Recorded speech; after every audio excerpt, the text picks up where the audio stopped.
None of this would have happened if she had just listened to the kid. But by the third night, she was already tired of hearing the same thing over and over. Someone's out there. At first, she brushed it off. Kids say weird stuff all the time. Shadows in the yard, noises in the trees, the usual. So she told him to relax, told him it was probably just the wind, but the kid wasn't scared of the dark. He was trying to warn her. And the worst part? By the time she finally looked out that window, whatever he'd been talking about was already a lot closer than it was supposed to be. The job itself sounded easy. Just a few hours at night, watching a 6-year-old kid while his parents went out. Nothing unusual about that. She'd done babysitting gigs before, and this one seemed even easier than most. Quiet neighborhood, nice house, good pay. The kid's name was Ethan. At first, he barely said a word, just sat on the couch watching cartoons while she scrolled on her phone and waited for bedtime. Everything felt normal, until around 9 o'clock. That's when Ethan suddenly muted the TV, not paused it, muted it.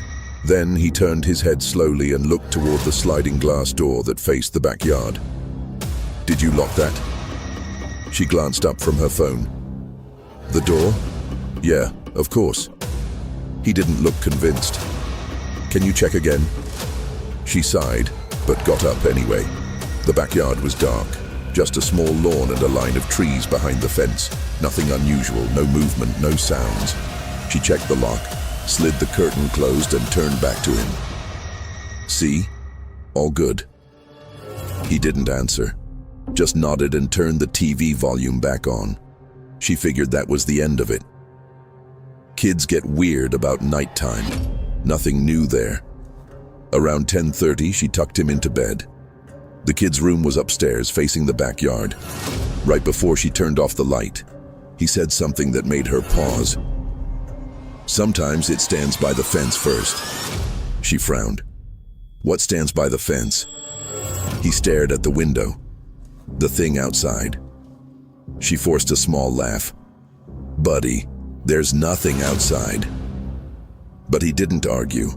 He just pulled the blanket closer and said quietly, "It's okay. Maybe it won't come tonight." That gave her a weird feeling she couldn't really explain. But again, kids say creepy stuff sometimes. She turned off the light and closed the door. Downstairs, the house felt quieter than before, almost too quiet. The TV was still on, but she muted it without really thinking about it. That's when she heard it, a faint sound, not loud, just a small tap against the glass door. She froze. Then another one. Tap, tap. She turned slowly toward the door. The curtains were still closed. Her first thought was a tree branch, or maybe a bird, but the sound didn't feel random. It sounded deliberate, like someone tapping to get attention. She walked over slowly and grabbed the curtain. For a second, she just stood there, hand on the fabric, telling herself she was being ridiculous. Then she pulled it open. The backyard was empty.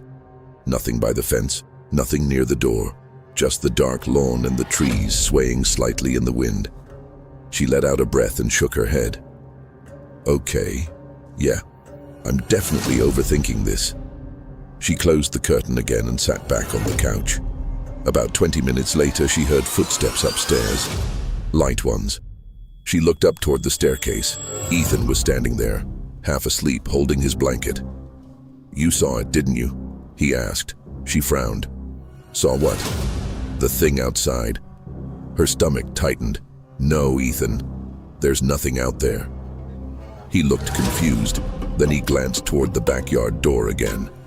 "That's weird." "What?" "It's usually closer by now." A chill ran down her spine. "What do you mean, closer?" He shrugged. "Every night it moves a little closer to the house." For a moment she just stared at him. Then she forced a smile. "All right, buddy.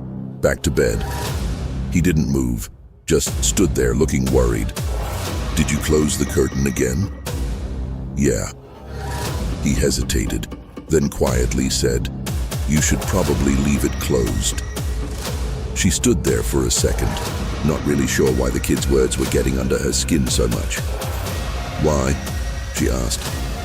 Ethan didn't answer right away. He just looked past her, towards the curtain. Then his face went pale. Slowly, he raised a finger and pointed. "Because..." His voice dropped to a whisper. "It's not by the fence anymore." Before she could even react, something heavy slammed against the glass door downstairs, hard enough to shake the whole frame. The house went dead silent. She turned slowly. The curtain moved slightly, like something outside had just brushed against it.